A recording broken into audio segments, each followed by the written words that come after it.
Every day, millions of workers wake up early, commute for hours, and work hard just to survive. Not to live, not to dream, but just to get through the day. Ay tinututukan natin ang usapin ng pagtataas ng sahod ng lahat ng mga manggagawang Pilipino sa antas ng nakabubuhay dahil yon ang kailangan. Magkano ang halaga? Ang gusto natin, 1,200 pesos sa arawang sahod ng lahat ng mga manggagawa sa pampribadong sektor sa buong bansa.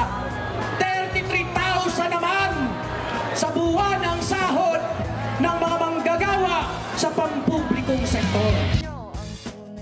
We must stand for our workers' right.